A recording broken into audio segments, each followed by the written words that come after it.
మహిమ పొగడతరమే అన్నట్లుగా ఒక చిన్న కథ ఒకటి ఉంది. ఈ సీరియల్స్ వల్ల ఒక అతను చిరంజీవి అయ్యాడంట. మహాభారతంలో చూస్తే పంచపాండవుల కంటే కూడా ద్రౌపది చాలా శక్తివంతురాలుగా, ధైర్యవంతురాలుగా కనిపిస్తుంది.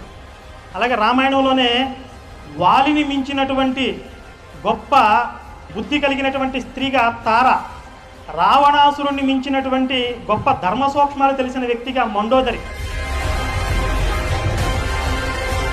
మనకి 50 మంది గోండాలు అవసరం లేదు, రౌడీలు అవసరం లేదు.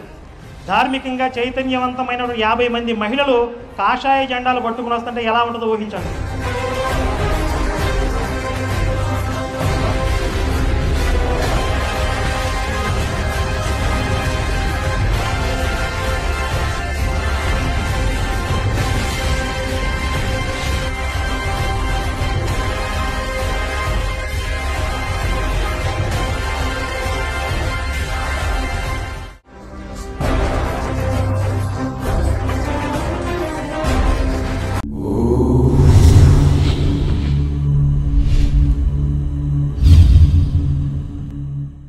జై శ్రీరామ్, జై శ్రీరామ్, భారత్ మాతాకి.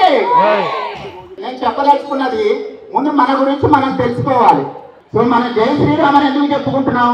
శ్రీరాముడు గొప్పవాడు అని మనకి తెలుసు కాబట్టి చెబుతున్నాం. ఇక్కడ ఒక ఉదాహరణ చెప్పాలి ఖచ్చితంగా. ఛత్రపతి శివాజీ మీ అందరికీ తెలుసు కదమ్మా. ఛత్రపతి శివాజీ గారు వేరే ఎక్కడి నుంచో ఎవరినో తీసుకొచ్చుకుని పట్టాభిషేకం చేయించుకున్నారని ఇటువంటి కొన్ని అబద్ధాలు తీసుకొచ్చి మన ముందు పెట్టారు. మన ముందు పెట్టేసరికి 4-5 ఏంటంటే అవే నిజాలు అనుకున్నారు. మొన్న మధ్య ఒక గంట వహించిన తెలంగాణ కాంగ్రెస్ లీడర్ ఒకటి చెప్పారు. ఓ టీవీ షోలో నేను చూశాను అనమాట. శ్రీరామచంద్ర ప్రభువు ఆయన మంచి లౌకికవాది, ముస్లింలని వీళ్ళందరినీ కూడా ఎవరిని ఇబ్బంది పెట్టలేదు ఎప్పుడు అంటూ ఒక డిబేట్లో కూర్చొని మాట్లాడారు. ఇది నిజమేనా? ఇది నిజమే అనుకున్న వాళ్ళు ఎవరైనా ఒక్కసారి ఉంటే చేయకండి. ఎందుకు కాదు? పోన్లేమ్మా, అదృష్టం అది. ధన్యవాదాలు తల్లి చెప్పినందుకు. సో అంటే ఏంటంటే ముందు మనం చరిత్ర తెలుసుకోవాలి. అలాగే మనం ఏమిటి అనేది మనం తెలుసుకోవాలి. తెలుసుకోలేదనుకోండమ్మా ఖచ్చితంగా ఎవరైతే దరిద్రులు వచ్చి మనకు అబద్ధాలు చెబుతారో అబద్ధాలే నిజం అనుకుంటాం. రీసెంట్ పాస్గా కదిరే కృష్ణ అనే ఒక దౌర్భాగ్యుడు, ఇటువంటి విధవలు కూడా అసలు సుప్రభాతం గురించి కానీ మంత్రాల గురించి కానీ వాడికి తెలిసి తెలియని దరిద్రపు వాగుడు తెగ వాగుతూ ఉంటాడు. మీలో ఎవరికన్నా తెలుసా అమ్మా? వాడు క్షమాపణ చెప్తాడమ్మా. నేను కూడా వెళ్ళి వాడిని తండ్రి నేను కూడా క్షమాపణ చెప్పొచ్చాను అనుకోమ్మా. కుదరదు కదా. క్షమాపణ చెప్పడం గొప్ప కాదమ్మా. క్షమాపణలు చెప్పవలసిన అవసరం రాకుండా ఉంచుకోవటమే గొప్ప. సరే, అదంతా తీసి పక్కన పెడితే అటువంటి దరిద్రుడు అటువంటి మాటలు మాట్లాడాడు అంటే ఆ మాటలు వాడి నోటి వెంబడి వచ్చినప్పుడు తప్పు అని ఖండించడానికి ముందు మన గురించి మనం తెలుసుకోవాలి. జై శ్రీరామ్. తదుపరి వారి ప్రసంగాన్ని ఎన్నుకోవాల్సిందిగా శ్రీ అవారు శ్రీనివాస్ గారిని కోరుతున్నాం. జై శ్రీరామ్. ముందుగా ఈ ఇంత మంచి ప్రోత్సాహమైనటువంటి కార్యక్రమాన్ని నిర్వహించినందుకు శివశక్తి టీంకు, అలానే తెనాల్లో ఉన్నటువంటి మహిళా తల్లులకు మనస్ఫూర్తిగా ప్రణామం చేస్తున్నాం. మనకి హిందూ సాంప్రదాయం లేదా హిందూ సంస్కృతి, చరిత్ర ఇవన్నీ కూడా ఒకసారి చూస్తే మగవాళ్ళు ఎక్కడైతే ఫెయిల్ అవుతారో అక్కడ ఆదిపరాశక్తుల్లాగా మహిళా తల్లుల యొక్క శక్తి ప్రజలకు పోదు. మగవాళ్ళిక మా వల్ల కాదు అని కాడు పడేస్తే అప్పుడు భవానీలు, దుర్గమ్మ తల్లులు వస్తారు. ప్రస్తుతం భారతదేశంలో జరుగుతున్నటువంటి పరిస్థితి కూడా అట్లానే ఉంది. మత మార్పులు కానివ్వండి, అట్లానే జిహాదీలు మన ఆడపిల్లల్ని ప్రేమ పేరుతో వంచి లవ్ జిహాదీలు చేయడం, మనం అల్లారు ముద్దుగా పెంచుకుంటూ ఉంటాము. వాళ్ళు ఏమన్నా గద్దలు తనకెళ్ళినట్టు తనకెళ్ళిపోతుంది. చిన్న కోడి పిల్ల కూడా తన తల్లి రెక్కల కింద దాక్కోవడానికి, రక్షించబడడానికి కోరుకుంటుంది. అలాంటిది మనం మన పిల్లలని కొద్దిగా పట్టించుకోవట్లేదేమో అనిపిస్తూ ఉంది. మన ఆడపిల్లల్ని ముందుగా దాని మీద దృష్టి పెట్టాలి. ఎందుకంటే ఇక్కడ మొత్తం వచ్చిన వాళ్ళలో ఎక్కువ శాతం మంది చదువుకున్న వాళ్ళు అంతా కూడా మహిళా తల్లు ఉన్నారు. కాబట్టి మన ఇంట్లో ఆడపిల్లల మీద కొద్దిగా శ్రద్ధ తీసుకోవాలి. మనం వాళ్ళ మీద నిఘా పెట్టక్కర్లేదు, అలానే వాళ్ళనేమి కంట్రోల్ చేయాల్సిన అవసరమే లేదు. కొద్దిగా మన యొక్క సంస్కృతి, సాంప్రదాయాలు, మన అలవాట్లు, కట్టుబాట్లు ఇవి వాళ్ళకి రోజు చెప్తూ ఉంటే చాలు, వాళ్ళే మారుతారు. వాళ్ళ మీద మీరు ఒత్తిడి తీసుకుంటున్న కొద్దీ కూడా వాళ్ళు వెనక్కి వెళ్ళేటువంటి ప్రమాదం ఉంది. ఎందుకంటే మనకి గుణం ముఖ్యం, శీలం ముఖ్యం. దానికోసం ప్రాణ అర్పణ చేసినటువంటి గొప్ప సాంప్రదాయాల నుంచి వచ్చాం. మనం ప్రాణాలని సైతం తృణప్రాయంగా వదిలేస్తాం, కానీ ఎక్కడా కూడా మన మానానికి, శీలానికి, మన గౌరవానికి భంగం కలిగించేటువంటి చర్యలు ఎప్పుడూ లేదు భారతదేశం చరిత్రలో. రాణి పద్మినీదేవి ఉంది, జోహర్ చేశారు ఆవిడ. అంటే అగ్నికేళ్లలో తనను తాను దహించుకున్నారు ఆవిడ. తనతో పాటు 1500 మంది స్వచ్ఛందంగా ఆ రోజున ముస్లిం జిహాదీలకి తమ శరీరం తాకి, తమ పవిత్రమైనటువంటి శరీరాలు మళ్ళీ పడకుండా శరీరాన్ని అగ్నికైనా సమర్పించారు, కానీ వాళ్ళకి లొంగలేదు ఈనాడు. సో అంత గొప్ప సాంప్రదాయం నుంచి వచ్చాం మనం. అలానే వాళ్ళ అమ్మకి సారి ఇచ్చారు మీరంతా. అమ్మకి సారి ఇవ్వడం అంటే కేవలం భక్తే కాదు, అమ్మ దగ్గర నుంచి మీరు శక్తిని కూడా తీసుకోవాలి. అమ్మ దగ్గర ఏదైతే శక్తి ఉందో ఆ శక్తిని తీసుకొని సమాజంలో ఆ శక్తిని సద్వినియోగపరిచి మన మీద ఏదైతే కుట్రలు జరుగుతూ ఉన్నాయో వాటిని అన్నింటినీ ఎదిర్చినాడే మనం అమ్మకు సారే యొక్క నిజమైనటువంటి పరమార్థం మనకు లభిస్తాం. సో ఈరోజు ముఖ్య అతిథిగా మన కరుణాకర్ వచ్చారు. వారి ప్రసంగం కోసం మీరంతా కూడా ఎదురు చూస్తూ ఉన్నారు. సో ఇంతకంటే ఎక్కువ సమయం తీసుకోదలుచుకోలేదు. ఈసారి ఎప్పుడైనా ఇది వివరంగా మాట్లాడుకుందాం. ఇంతటితో నా ప్రసంగాన్ని ముగిస్తున్నాను. జై శ్రీరామ్. అందరికీ నమస్కారం. ఇంత మంచి కార్యక్రమం తెనాల్లో ఏర్పాటు చేసినందుకు ముఖ్యంగా శివశక్తి వారికి ప్రత్యేకంగా అభినందనలు తెలియజేస్తూ ఉన్నాను. మనందరం కూడా హిందువులం, మనందరం చాలా బ్రహ్మాండంగా పూజలు చేస్తాం, ధర్మంగా బతకాలని కోరుకుంటాం. అదేవిధంగా ఈ హిందుత్వాన్ని మనందరం కూడా మనలో మనం పొగుడుకుంటూ ఉంటాం, పొరపాటును కూడా పెదవి దాటి బయటికి చెప్పం.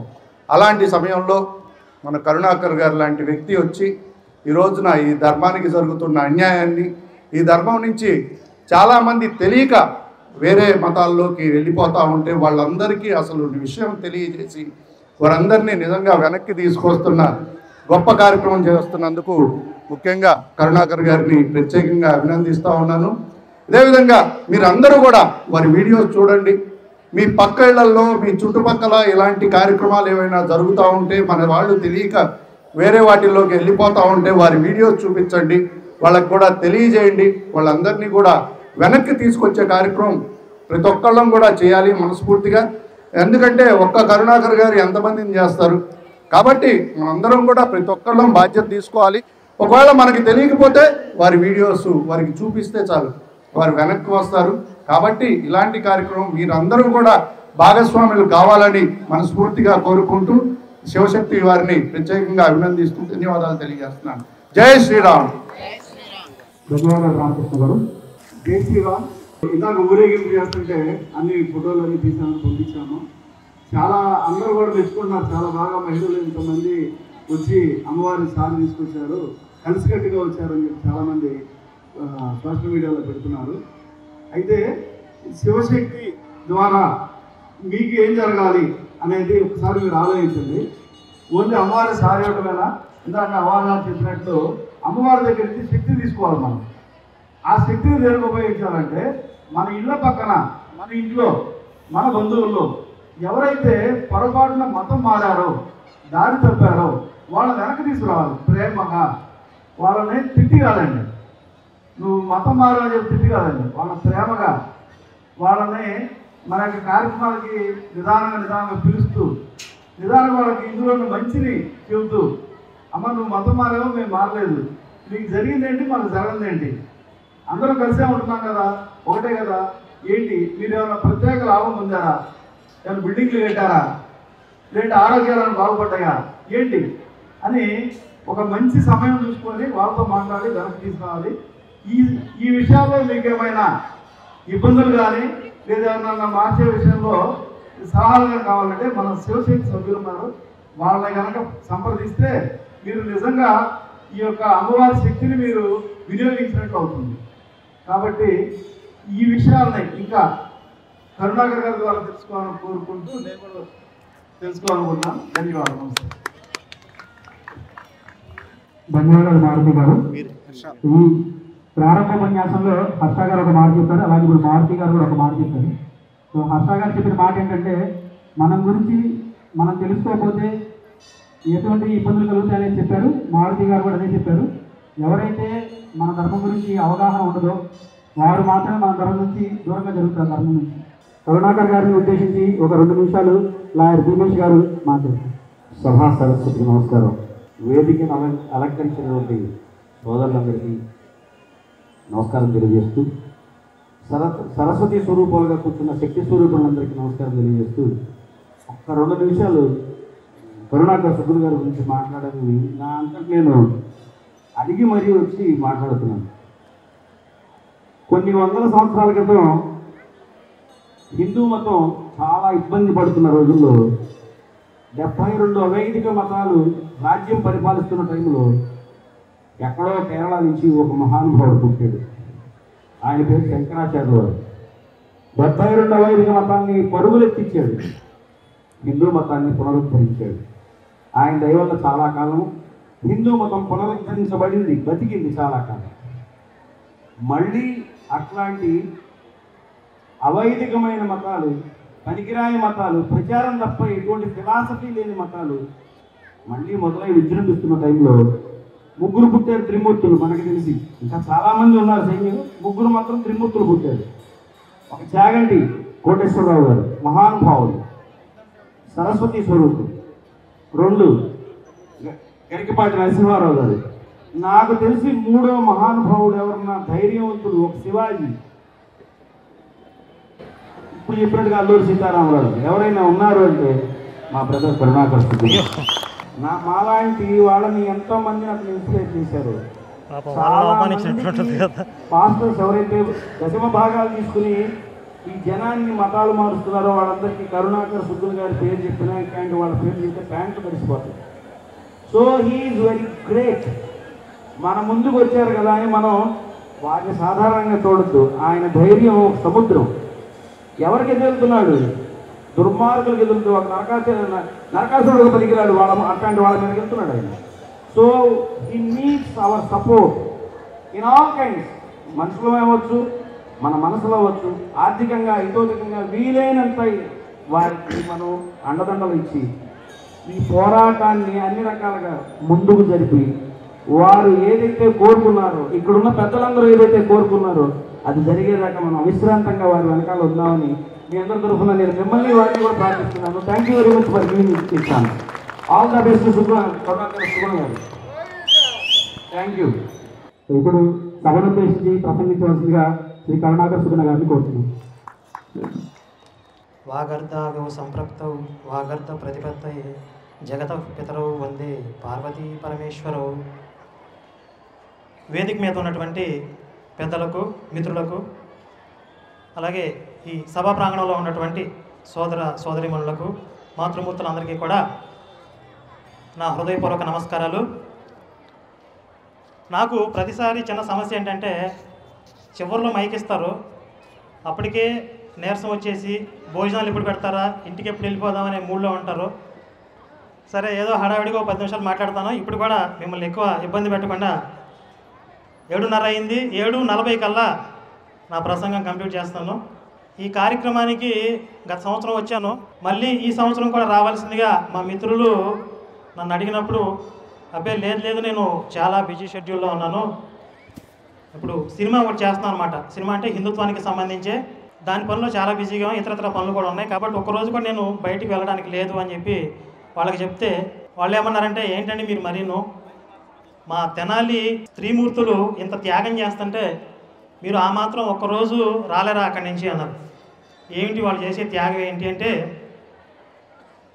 రోజు ఈ సమయంలో ఇంటి దగ్గర కార్తీక దీపం, కళ్యాణ వైభోగం లాంటి సీరియల్స్ చూస్తా హాయిగా టీవీల ముందు గడిపేవాళ్ళు. మరి ఆ సమయాన్ని వదులుకొని ఈరోజు దేవుడి కోసం, భక్తి కోసం కేటాయిస్తూ ఇంత త్యాగం చేస్తున్నారు కదా అంటే కరెక్టే కదా. మరి మీరు అంత త్యాగం చేసినప్పుడు నేను కాస్త బిజీ షెడ్యూల్ ఉన్నప్పటికీ ఒక రోజు కేటాయించడం తప్పేం కాదులే అని చెప్పి ఈరోజు ఎట్లా పట్ల వీలు చేసుకుని రావడం జరిగిందనమాట. ప్రతిసారి నాకు స్త్రీమూర్తులు కనపడినప్పుడు సీరియల్స్ గుర్తొస్తూ ఉంటాయి. వాళ్ళిద్దరికీ అవినాభావ సంబంధం ఉంటుంది. అంటే ఈ సీరియల్స్ మహిమ పొగడతరమే అన్నట్లుగా ఒక చిన్న కథ ఒకటి ఉంది. ఈ సీరియల్స్ వల్ల ఒక అతను చిరంజీవి అయ్యాడంట.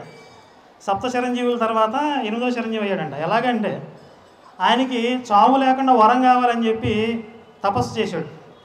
దేవుడు వచ్చాడు, ఏం కావాలన్నాడు, నాకు చావు లేకుండా వరం కావాలన్నాడు.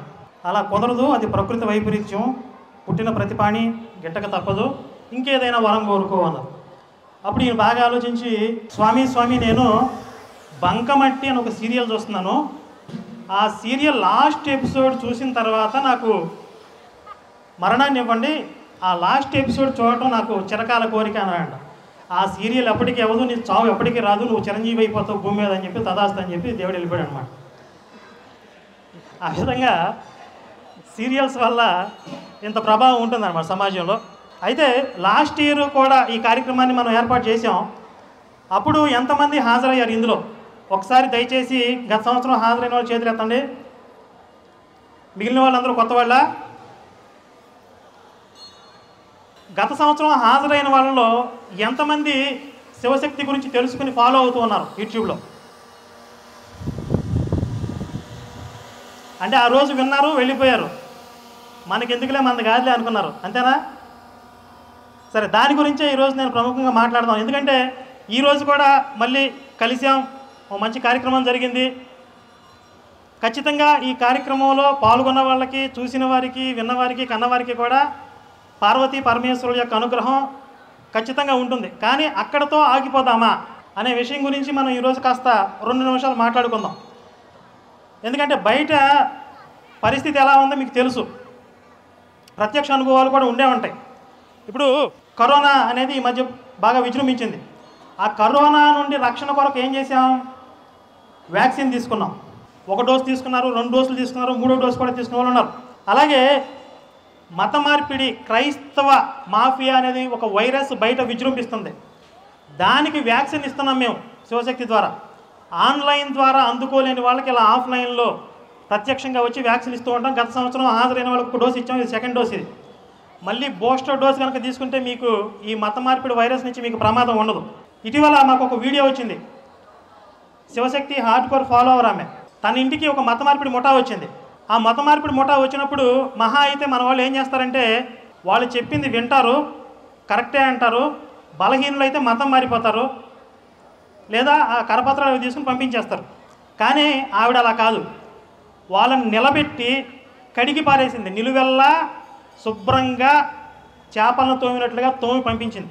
ఆవిడ జస్ట్ మాట్లాడి పంపించడమే కాకుండా ఆ వీడియో మొత్తం రికార్డ్ చేసి మాకు పంపించింది. ఆవిడ పెట్టిన మెసేజ్ ఏంటంటే, ఈ వీడియోలు కరుణాకరానికి చూపించండి, ఆయన వల్ల నేను నేర్చుకున్నది ఇది, ఈ విధంగా తిరగబడి ప్రశ్నించాను, ఈ విషయం ఆయనకి తెలియాలి, నాలాంటి ఎంతోమంది ఇన్స్పైర్ అవుతున్నారు సమాజంలో అని చెప్పి ఆవిడ ఒక మెసేజ్ కూడా పంపించింది. ఆ వీడియోని మనం ఛానల్లో పెట్టాం, లక్షల మంది చూస్తున్నారు.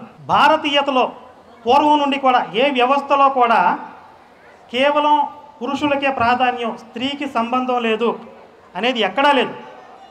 పురాణ ఇతిహాసాల దగ్గర నుండి, చరిత్ర నుండి, స్వాతంత్ర సంగ్రామం చరిత్రలో మీరు చూసుకున్నా, సామాజిక రాజకీయ కుటుంబ వ్యవస్థలో మీరు చూసుకున్నా స్త్రీకి ఎక్కడా ప్రాధాన్యత తగ్గించలేదు, కొన్ని చోట్ల అధికంగా కూడా ఉంది. పురాణ పాత్రలు చూస్తే మీరు కొన్ని, రామాయణంలో సీతమ్మ వారు రాముడి కంటే కూడా కొన్ని సందర్భాల్లో ధీరోదాత్తంగా మాట్లాడతారు. ఆవిడ రాముడి కన్నా లక్ష్మణుడు తోడుగా ఉన్నాడు, హనుమంతుడు, సుగ్రీవుడు, వానర సైన్యం తోడుగా ఉన్నారు. కానీ రాక్షసులు అంతమంది రాక్షసుల మధ్యలో ఒక్కటే ఉండి గుండె ధైర్యంతో నిలబడి రావణాసురుని అంతమంది రాక్షసులు ఎదిరించి మాట్లాడినటువంటి వీరవనిత సీతమ్మవారు. మహాభారతంలో చూస్తే పంచపాండవుల కంటే కూడా ద్రౌపది చాలా శక్తివంతురాలుగా, ధైర్యవంతురాలుగా కనిపిస్తుంది. అలాగే రామాయణంలోనే వాలిని మించినటువంటి గొప్ప బుద్ధి కలిగినటువంటి స్త్రీగా తార, రావణాసురుణ్ణి మించినటువంటి గొప్ప ధర్మ సూక్ష్మాలు తెలిసిన వ్యక్తిగా మండోదరి. ఇలా స్త్రీలంటే కేవలం ఇంట్లో కూరగాయలు తరుక్కుంటూ వంటకే పరిమితం అయ్యారు అనే భావన మనకి ఎక్కడా లేదు. వాళ్ళు ధర్మోపదేశాలు చేశారు. కూరగాయలు తరిగే కత్తి ఒకవైపు, అవసరమైతే అదే కత్తి పట్టి కథన రంగానికి వెళ్ళి యుద్ధాలు కూడా చేశారు. స్వాతంత్ర సంగ్రామంలో కూడా స్త్రీలు పాల్గొన్న ఘట్టాలు మనకున్నాయి. మరి అలాగే ఇప్పుడు జరుగుతున్నటువంటి ఈ పోరాటం, ఈ సంగ్రామం ఏదైతే ఉందో అది కూడా మరి మీకు సంబంధం లేనిదని మీరు ఎందుకు అనుకుంటున్నారు? వాళ్ళు ఏదో మాట్లాడుకుంటారు, ఏదో 4 మాటలు చెప్తారు, మనం వచ్చాం, అమ్మవారికి సారి సమర్పించాం, మనకు రావాల్సిన పుణ్యం మనకు వచ్చేసింది, ప్రసాదం తీసుకుని వెళ్ళిపోదాం, ఇంటికి వెళ్ళిపోయి మిస్ అయిన సీరియల్స్ ఏమైనాయో పక్కింటి వాళ్ళని అడుగుదాం, అంతేనా? అలా కాదమ్మా. మీరు ఇంటికి వెళ్ళిన తర్వాత హిందుత్వం గురించి మాట్లాడాలి, దేశం గురించి మాట్లాడాలి. ఇప్పుడు ప్రస్తుతం దేశంలో 10% ఉన్నటువంటి క్రైస్తవులు ఈ దేశాన్ని క్రైస్తవ దేశం చేయాలని చూస్తున్నారు. 15% ఉన్న ముస్లింలు ఇస్లామిక్ దేశం చేయాలని చూస్తున్నారు. 80% ఉన్నటువంటి హిందువులు మాత్రం గోల్డ్ గిల్లుకుంటూ కూర్చున్నారు. ఇప్పుడు మొన్న మా శివశక్తి ఫాలోవర్ ఇంటికి ఒక ముఠా వచ్చిందని చెప్పే కదా, వాళ్ళు కూడా స్త్రీలే. వాళ్ళ మతంలో వాళ్ళ వ్యవస్థల్లో స్త్రీకి ఎలాంటి విలువ లేదు, కేవలం పిల్లల్ని కనే యంత్రాలు. కానీ మన ధర్మంలో సాక్షాత్తుగా ఆది పరాశక్తి అంశాలుగా భావిస్తాం స్త్రీలని. ఎలాంటి ఉన్నతమైనటువంటి విలువలు లేనటువంటి ఆ వ్యక్తులే వాళ్ళ మతం కోసం అంతలా వెంపర్లాడుతూ అంత పని చేస్తుంటే ఆది పరాశక్తి అంశాలుగా ఉన్నటువంటి మీరు ఎంత చేయగలరు? నిజంగా హిందుత్వంలో ధార్మికంగా చైతన్యవంతమైనటువంటి మహిళ ఒక 50 మంది ముష్కరులకి సమాధానం చెప్పగలదు. ఆ చైతన్యం గనక మీలో కలిగితే దేశంలో ఎలాంటి పరిణామాలు సంభవిస్తాయో మనం అందరం కళ్ళారా చూడొచ్చు.